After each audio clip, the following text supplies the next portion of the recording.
Que a graça e a paz de nosso Senhor e Salvador Jesus Cristo seja sobre a sua vida. É com muito prazer, com muita alegria e satisfação que mais uma vez nós estamos aqui para juntos estudarmos a Palavra de Deus na Escola Bíblica Dominical. Nós estamos estudando o primeiro trimestre de 2020. Nesse primeiro trimestre, nós estamos estudando a raça humana, origem, queda e redenção.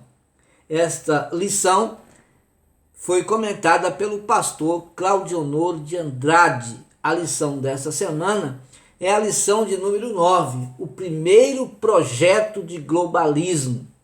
Quero pedir para você subscrever no nosso canal. Visite também o nosso site www.moldado.com. No site você tem todos esses slides que nós vamos abordar durante este assunto desta aula. Também no site nós temos aquelas canções que são indicadas para serem cantadas em cada assunto da Escola Bíblica Dominical. Lá no site você tem também uma mensagem escrita que introduz o tema, que introduz cada lição, cada assunto de cada lição.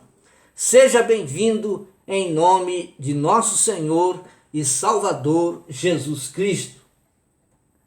Você sabia que Deus permitiu a globalização para que a fé se espalhasse por todo o mundo e que Satanás, para interromper o projeto de Deus, ele criou o globalismo? A globalização tem especial importância para os cristãos, pois a fé é essencialmente global. A fé cristã é a primeira religião verdadeiramente global do mundo. Os cristãos são o grupo mais numeroso de religiosos do mundo. A igreja cristã é a comunidade mais diversificada da terra e a Bíblia é o livro mais traduzido da história. Na maior parte do mundo, a fé cristã é a que mais cresce no mundo. E quando nós falamos de conversões de pessoas que vêm para Cristo, que recebem Jesus Cristo na sua vida, esse número ainda cresce mais. A globalização tem início com a chamada de Abraão, depois ela se reforça na grande comissão enviada por Jesus para evangelizar. A igreja primitiva, ela se expandiu ainda mais quando os cristãos sofreram as terríveis perseguições do Império Romano. A igreja cristã tem sido portadora da globalização na expansão missionária do primeiro século, nas missões protestantes do século XIX e na evangelização de todo o mundo pelas igrejas de todas as partes da terra. Globalismo. No capítulo 13 de Apocalipse, versículo 1 a 18, nós vemos ali o auge do globalismo. Nós vemos ali três poderes: o poder político, o poder religioso e o poder econômico. Satanás, no poder político, Satanás vai dar ao anticristo o seu poder, o seu trono e grande autoridade. Esse trono refere-se a um governo mundial por meio do qual vai exercer grande autoridade sobre todas as nações do mundo. No poder religioso, Apocalipse 13, versículos de 3 a 4, fala sobre as manobras de Satanás para ocupar o lugar de Deus e ser adorado por toda a gente.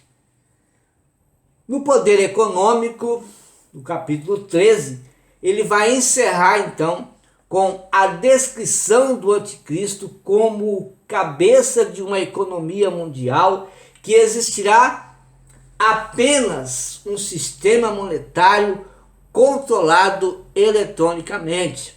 O seu controle da economia mundial será absoluto. Ninguém poderá comprar ou vender sem ter o número da besta implantado na mão ou na testa. Então esse é o auge do globalismo que nós vamos comentar durante a lição. O textual da nossa lição diz assim: por isso se chamou o seu nome Babel, porquanto ali confundiu o Senhor a língua de toda a terra, e dali os espalhou o Senhor sobre a face de toda a terra. Então, nós vemos nesse texto, Gênesis capítulo 11 e o versículo de número 9, que o povo estava concentrado em um só líder. Era o globalismo. Então Deus confunde a língua e os povos, as pessoas vão se concentrar em todas as partes da terra, e então aqui nós vamos ver a globalização.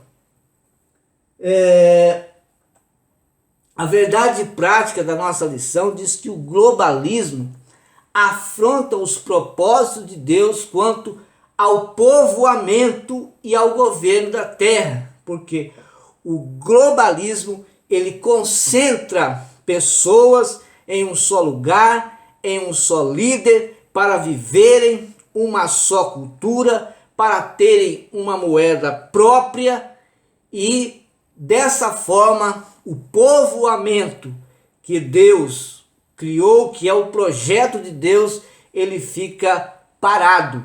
Deus quer que as pessoas elas se interagem e então comecem a se expandir e a crescer de uma forma que os povos sejam construídos e as pessoas sejam evangelizadas, tenham o conhecimento de Deus. Mas o globalismo, de outro lado, ele procura afrontar a Deus com as suas ideologias. Aqui nós temos a leitura, que nós não vamos fazer agora, e nós temos a introdução da nossa lição. Estudaremos a primeira iniciativa de se globalizar a terra. O local foi a terra de Sinar, na Mesopotâmia. Os criadores foram homens ímpios e dissolutos, os criadores do globalismo, homens ímpios e dissolutos que incitaram a descendência de Noé a ocuparem um só lugar sob a liderança de um só governo.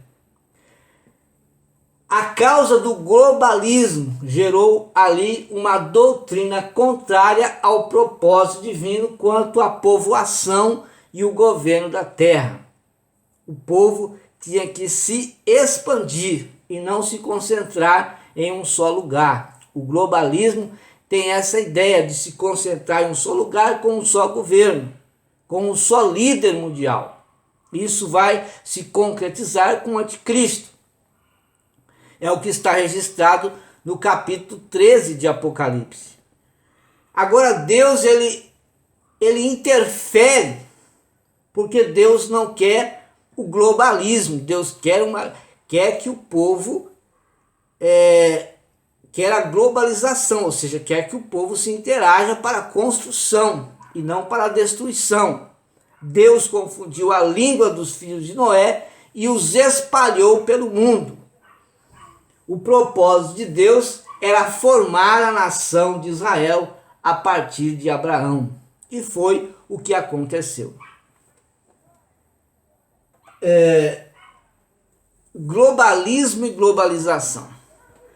Para o maior esclarecimento, globalização é o processo de aproximação entre as diversas sociedades e nações existentes por todo o mundo, seja no âmbito econômico, social, cultural ou político. Porém, o principal destaque dado pela globalização está na integração de mercado existente entre os países. O conceito de globalismo refere-se a um projeto político de um governo global. Tem origem no período entre a Primeira e a Segunda Guerra, e a ideia parte de uma tentativa de construção de uma comunidade internacional institucionalizada para alcançar a paz. O anticristo também, ele virá oferecendo ao povo uma falsa paz, mas nós sabemos que Jesus Cristo é a verdadeira paz. O globalismo é uma ideologia que quer controlar o mundo através de projetos satânicos. Os globalistas, eles debatem e conseguem formar grupos de pessoas, e essas pessoas elas se mostram, elas se comportam, elas propagam, elas se põem como contra tudo aquilo que Deus falou. Por exemplo, o globalismo se reúne para defender o feminismo, dos direitos de minorias, da ideologia de gênero, do aborto, do secularismo, do ecumenismo, também da eutanásia e as políticas ambientais. Veja que todos esses assuntos são assuntos que os globalistas eles defendem e eles se reúnem para colocar no coração, para colocar na mente e no coração das pessoas esse confronto contra a palavra de Deus.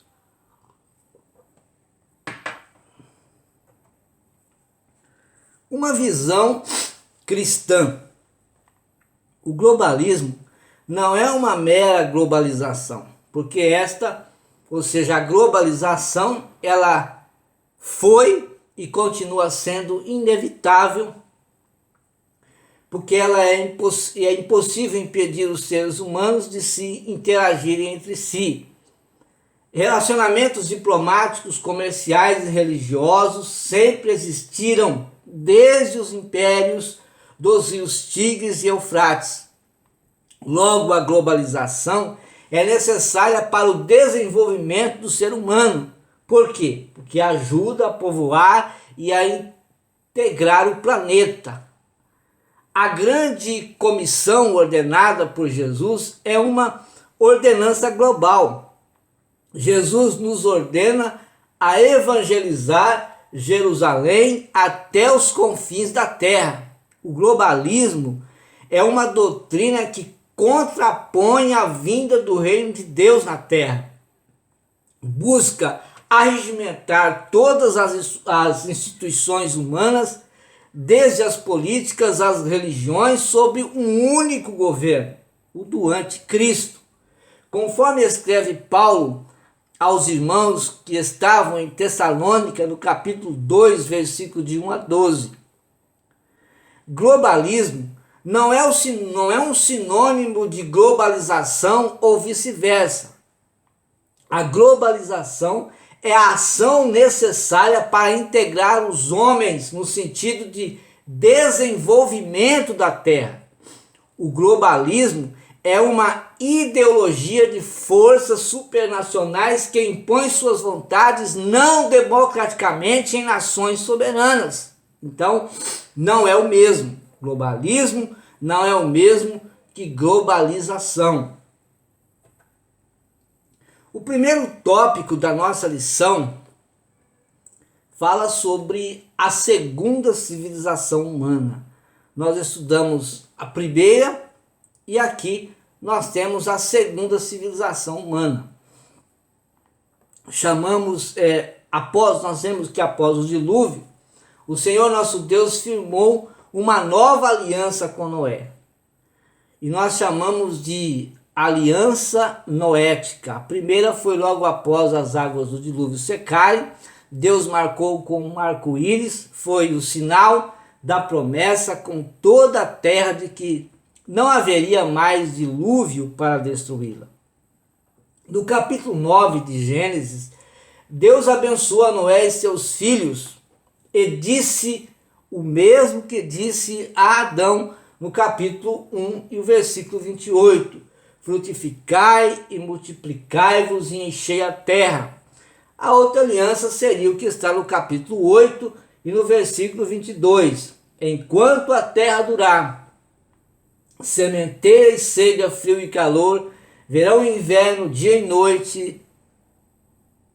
noite não cessarão.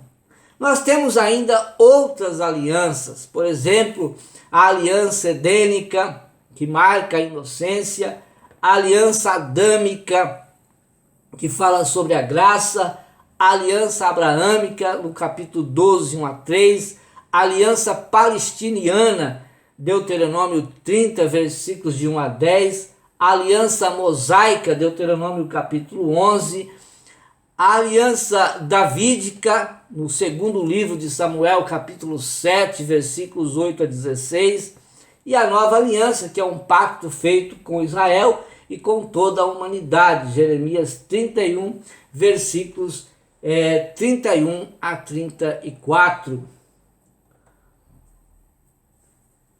A apostasia de Cã e de Canaã.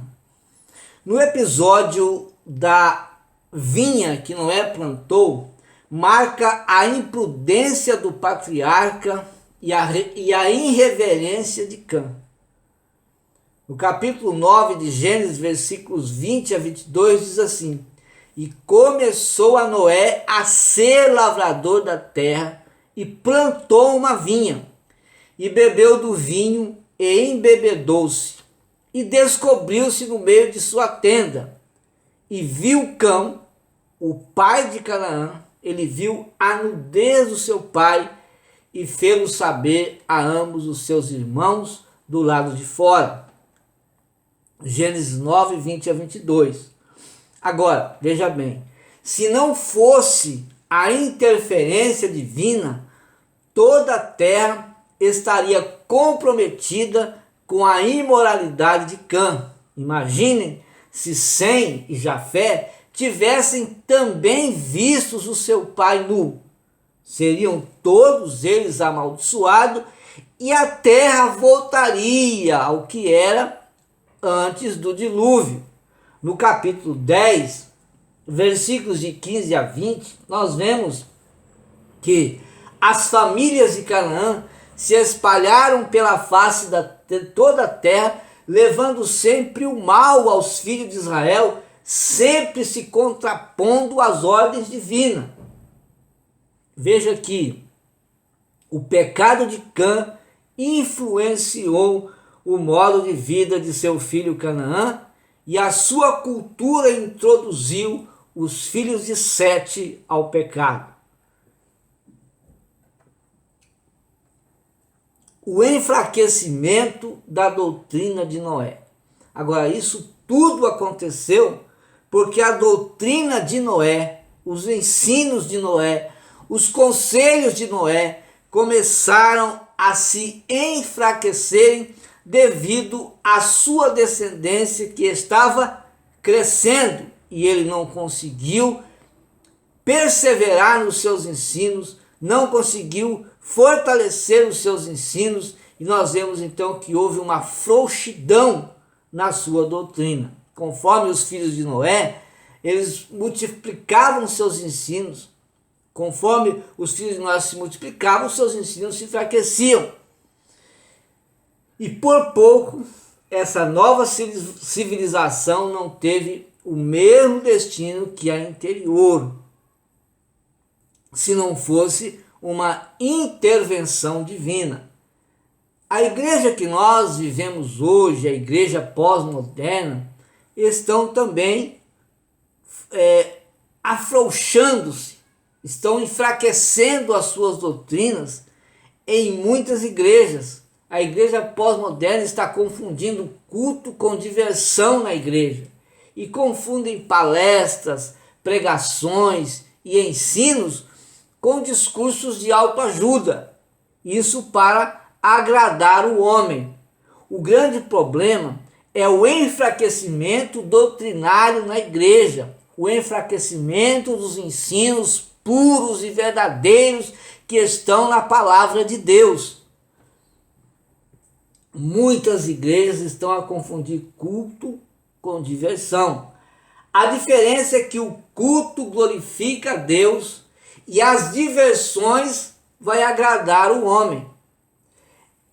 Em uma diversão na igreja, quem é glorificado? Qual a prioridade? O homem. Porém, em um culto, a prioridade necessária deve ser sempre o Deus Todo-Poderoso, Criador dos céus e da terra.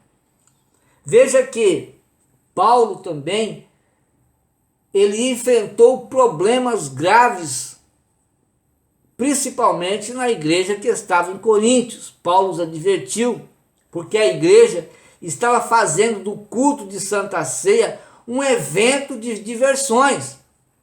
Na sua primeira carta que ele escreveu aos Coríntios, no capítulo 10 e o versículo 17, ele escreve assim: não vos façais, pois, idólatras, como alguns deles, conforme está escrito. O povo assentou-se a comer e a beber e levantou-se para folgar. No capítulo 11, versículo 17 a 21, ele continua aconselhando: nisto, porém, que vou dizer-vos, não vos louvo, porquanto vos ajuntais, não para melhor, senão para pior. Porque antes de tudo ouço que, quando vos ajuntais na igreja, há entre vós dissensões. E em parte o creio. E até importa que haja entre vós heresias, para que os que são sinceros se manifestem entre vós. De sorte que quando vos ajuntarem no lugar, não é para comer a ceia do Senhor. Porque comendo, cada um toma antecipadamente a sua própria ceia, e assim um tem fome e o outro embriaga-se. Então havia em reuniões na igreja divertimento, havia dissensões, havia discussões, havia embriagamentos, porque o homem estava fazendo do culto uma forma de agradar a sua carne, agradar a si próprio. E Paulo os aconselha desta maneira.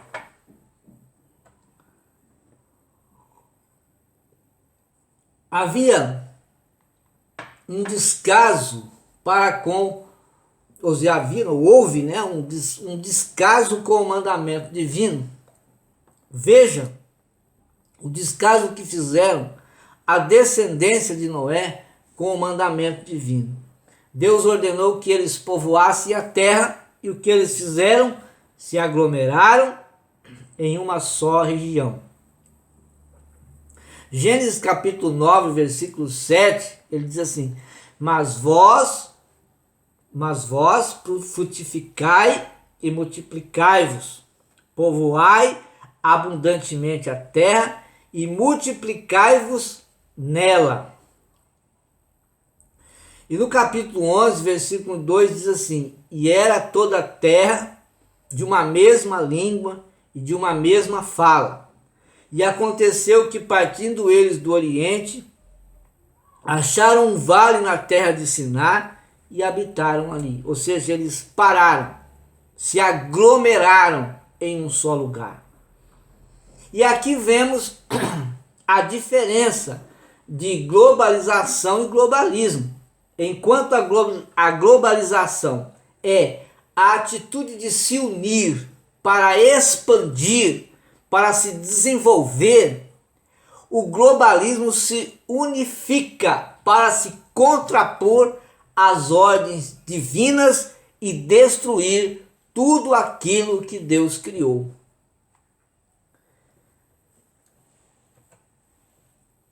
uma só língua e um só povo na construção da Torre de Babel. É o nosso segundo tópico, que fala sobre o globalismo de Babel. A civilização iniciada por Noé tinha tudo para ser uma sociedade rebelde, ser uma sociedade ímpia. Eles falavam uma só língua, eram um só povo, viviam uma só cultura. Eles poderiam ter usado esses fatores para a glória de Deus, para glorificar a Deus. O problema não era a unidade, mas a unificação que estava se formando entre as gentes. Sempre quando há união, há construção. O perigo é a unificação, que sempre gira em torno de uma ideia para confrontar ou destruir. Nesse caso, para confrontar com o mandamento divino e destruir as obras de Deus. Certamente a ideia do anticristo é unificar as nações para implantar seu reino após o arrebatamento da igreja. Apocalipse 13, 6 a 8 diz assim: e abriu a sua boca em blasfêmias contra Deus, para blasfemar do seu nome e do seu tabernáculo, e dos que habitam no céu. E foi-lhe permitido fazer guerra aos santos, vencê-los. Deu-se-lhe poder sobre toda a tribo, língua e nação, e adoraram a todos os que habitam sobre a terra, esses cujos nomes não estão escritos no livro da vida do Cordeiro que foi morto desde a fundação do mundo. Então, quando Jesus ordenou a igreja a pregar o evangelho, não foi para que ficassem em Jerusalém, mas para que eles fossem por toda a terra, para que eles se expandissem e de uma forma global anunciasse o reino de Deus. Atos 1:8, Jesus diz: mas recebereis a virtude do Espírito Santo que há de vir sobre vós, e ser-me-eis testemunhas, tanto em Jerusalém como em toda a Judéia e Samaria e até os confins da terra. Mas a igreja fez o quê? Ficaram em Jerusalém e não saíram. Após as perseguições do Império Romano, a igreja, com a perseguição, começou a se expandir pelo mundo e levar o evangelho a todas as pessoas dos dias atuais daquela época, em todas as nações.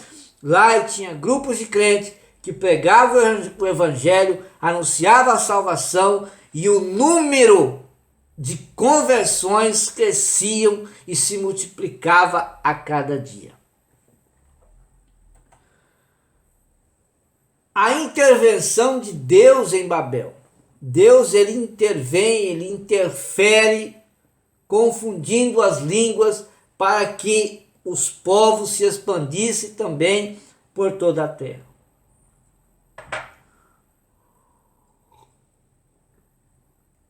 A confusão das línguas e o efetivo povoamento da terra. A ordem de Deus para o homem era povoar a terra, porém os homens se aglomeraram em uma região. Deus confundiu a língua dos moradores de Babel e eles saíram para povoar a terra, se adaptando a uma nova linguagem. Para que a igreja saísse de Jerusalém, Deus permitiu terríveis perseguições dos imperadores romanos. Quanto mais havia perseguição, mais o evangelho era anunciado, mais a palavra de Deus crescia, mais os cristãos se multiplicavam, porque havia muitas conversões. Antes de Jesus ir para junto do Pai, ele ordenou que a sua igreja se espalhasse por toda a terra. Porém, eles fizeram foi se acomodar, vieram as perseguições e eles começaram a pregar o evangelho em todas as nações daquela época. Jesus não quer a sua igreja parada. Sempre devemos procurar fazer alguma coisa para o crescimento do reino de Deus na terra. Os homens rebeldes de Siná tiveram que se adaptarem a uma terra apóstata com uma nova língua. A igreja de Jesus também, através do novo nascimento, tinham uma linguagem santa desconhecida dos povos pagãos. Jesus nos disse para sermos uma luz neste mundo e sermos também o sal desta terra.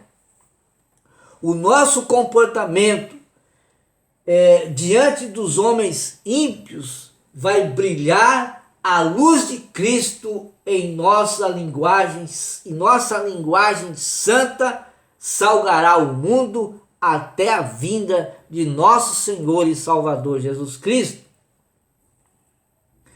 Assim como nosso Pai Celestial forçou os filhos de Noé a saírem de Seir, forçou também a igreja a sair de Jerusalém e continua a forçar os seus filhos a saírem do seu lugar de conforto e irem para os confins da terra, pregar o evangelho e povoarem o reino de Deus.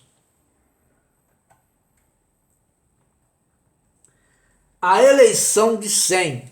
Nenhum projeto humano pode bloquear o propósito de Deus. Ele intervém, Deus intervém, a fim de abençoar o seu povo. Ainda que às vezes nós não entendemos o que Deus está fazendo na nossa vida. Às vezes até achamos que Deus está sendo rude conosco, que Deus está sendo ruim, que Deus não está nos vendo, que Deus não nos está abençoando, mas Ele está agindo para o nosso próprio bem. Ele confundiu a língua, espalhou o povo, permitiu perseguições à sua igreja, distribuiu o povo por toda a terra. Ele elegeu Sem para gerar de Sem uma descendência através e desse continuidade então à linhagem de Cristo. Deus cuida de sua criação, Deus vela pela sua palavra para que ela se cumpra. E nós vemos isso em duas das suas maiores ordenanças: povoar a terra e evangelizar o mundo através da sua igreja. Guiado por Satanás, o globalismo trabalha a fim de parar a igreja dentro de casa. Mas a igreja de Jesus trabalha por todo o mundo, levando a salvação a todos os homens em todos os lugares.